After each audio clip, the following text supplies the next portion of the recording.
ভারতবর্ষের ইতিহাস। ভারতবর্ষে ইংরেজ আসলো, ইংরেজরা ক্ষমতায় নিল, হিন্দু মুসলমান সবাই চাইলো ইংরেজকে তাড়াইতে, সবাই মিলে তাড়াইলো। যখনই কোনো দোষ হয় ইংরেজরা পুরো দোষটা মুসলমানদেরকে দেয়, হিন্দুদেরকে দেয় না। এই জন্য মুসলমানদের লাশ ঝুলছে, হিন্দুদের লাশ ওইভাবে ঝুলে নেই। কি পরিমাণ মুসলমান তারা মেরে ফেলছে ইংরেজরা, কিন্তু হিন্দুরাও আন্দোলন করেছে, তাদেরকে ওইভাবে মারে নাই। কারণ পৃথিবীর সবাই খেলার গুটি, কিন্তু মুসলমানরা বেশি হকদার। এই খেলার গুটি হওয়ার কারা বেশি হকদার? মুসলমানরা হকদার। এই জন্য হিন্দু মুসলমান দুইজনে ইংরেজদের বিরোধিতা করছে, কিন্তু ইংরেজদের সরাসরি মাই গেছে কারা? হিন্দুরা না মুসলমানরা? মুসলমানরা। তাহলে পুরা পৃথিবীকে খাওয়ার জন্য তারা রেডি আছে। কে কোন দিক দিয়ে খাবে, অর্থাৎ আমাকে কে কোন দিক দিয়ে খাবে এটা তারা রেডি করতেছে। যেমন মনে করো আমরা যখন কোনো বারবিকিউ খাই, 4-5 জনে মিলে বারবিকিউ খাই না, বড় একটা মাছ, মনে করো তোমরা 5 জনে মিলে 1 কেজি কোরাল বারবিকিউ নিলা। এখন তোমরা 5 জনে বসে এই কোরাল মাছের কোন অংশ কে খাইবা? খাবা তো অবশ্যই, কিন্তু কে লেজটা খাবা, কে মাথা খাবা? একতেলাপ এখানে, খাওয়া নিয়ে একতেলাপ নাই। একতেলাপ কি নিয়ে? কোন অংশ খাবা। মুসলমান তো মারতে হবে, এটা নিয়ে একতেলাপ নাই। একতেলাপ হইল কে কোন অংশের মাঝ দিবা। তখন ওরা সিদ্ধান্ত নেয় তুমি এই অংশ মারো।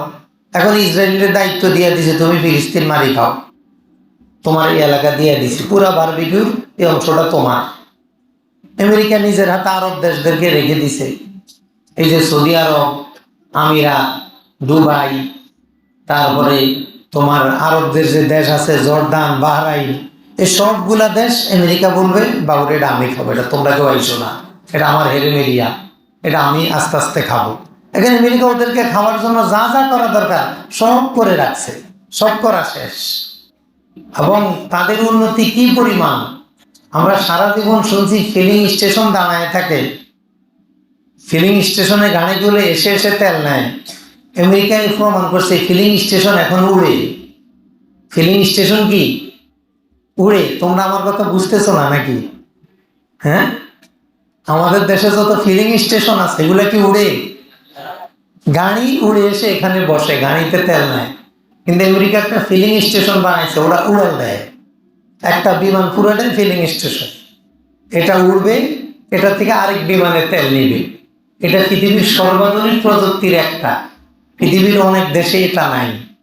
যে শূন্য থেকে তেল সংগ্রহ করতে পারে না, তেল সংগ্রহ করতে হলে বিমানকে ল্যান্ড করতে হয়। শুধু আমেরিকা পারছে এটা প্রমাণ করতে যে বিমানের তেল নেওয়ার জন্য ল্যান্ড করা লাগে না, ফিলিং স্টেশন উড়াল দিবে, সেখান থেকে বিমান ওটার বরাবর এসে তেল নিয়ে যাবে। তাহলে আমেরিকার উন্নতি কি পরিমাণ হয়েছে যে ফিলিং স্টেশনকে এখন তারা কি উড়ায়, উড়ায় ফিলিং স্টেশন কি উড়ায়। এখন এত কিছু কি জন্য? আমরা বলছিলাম যে 5 বন্ধু বারবিকিউ খেতে বসছো, বারবিকিউ যে খাবা এটা নিয়ে কোনো সমস্যা না, সমস্যা হলে কে কোন অংশ নিয়ে খাবা, এটা হলো সমস্যা। এখন আমেরিকা রেখে দিছে, পুরা পৃথিবী সে চড়ে খাইতেছে, পুরা পৃথিবী।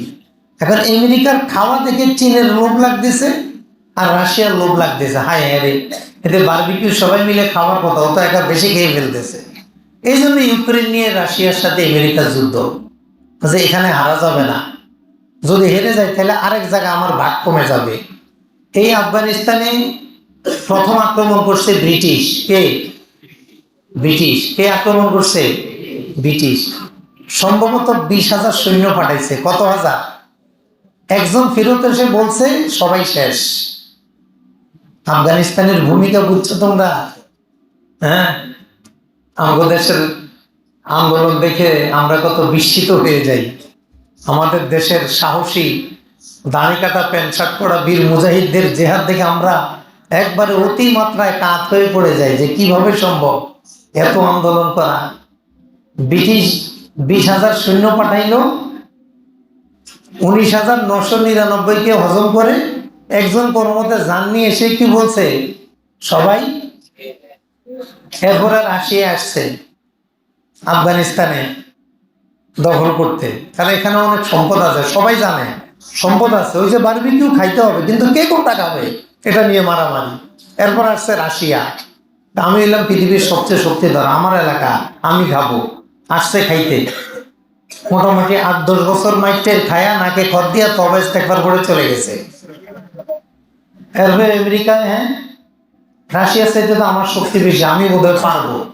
আসছে আমেরিকা, 20 বছর মাইর খেয়ে 2 গালে 2টা সোবার দিতে দিতে তবা করে চলে গেছে। তাহলে আফগানিস্তান হলো পরাশক্তির কবরস্থান। এখানে পরাশক্তিদেরকে কি করা হয়? দাফন করা হয়। এখন হিসাব তো এখানে না, হিসাব হলো আরেক জায়গায়। মুসলমানদেরকে মারার জন্য, পৃথিবীকে ধ্বংস করার জন্য যে যে যত বেশি অবদান রাখতে পেরেছে তাকে বলা হয় ওই পৃথিবীর জন্য সবচেয়ে বড় দাতা রাষ্ট্র। পরমাণু বোমা চিনো? অ্যাটম বোমা পৃথিবীর সবচেয়ে শক্তিধর, বিষাক্ত, ভয়াবহ, ধ্বংসকারী বোমা। এটা পৃথিবীকে, এখন বিজ্ঞানীরা বলে পৃথিবীতে এই পরিমাণ অ্যাটম বোমা আছে যে পুরা পৃথিবী বহুবার ধ্বংস করা যাবে। কি বুঝলে তুমি? পৃথিবীতে এই পরিমাণ পরমাণু বোমা তৈরি হয়েছে, এই পরমাণু বোমা দিয়ে পুরা পৃথিবী একবার ধ্বংস হবে, আল্লাহ আবার আবাদ করবে, আবার ধ্বংস হবে, আবার আবাদ করবে, আবার ধ্বংস হবে, আবার আবাদ করবে। এই পরিমাণ অ্যাটম বোম পৃথিবীতে তৈরি হয়েছে। এই অ্যাটম বোম গুলা মানুষকে বাঁচানোর জন্য না, মানুষকে মারার জন্য তৈরি হয়েছে। এবং যে যত বেশি মানুষকে ধ্বংস করতে পারে তার নাম দেওয়া হয়েছে মানবতার বন্ধু।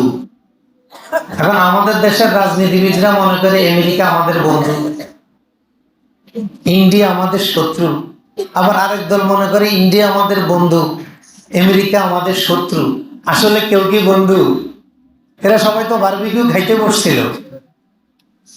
সবাই কি কাজে বসছিল? বারবিকিউ খাইতে বসছে। কে কোন দিক দিয়ে খাবে এটা নিয়ে মাসালা ইখতিলাফ হইতেছে। আমরা তোমাদেরকে বলছিলাম যে মুসলমানের মূল জীবন কোনটা? দুনিয়া না পরকাল? পরকাল। আর এই পৃথিবীর সব মানুষেরও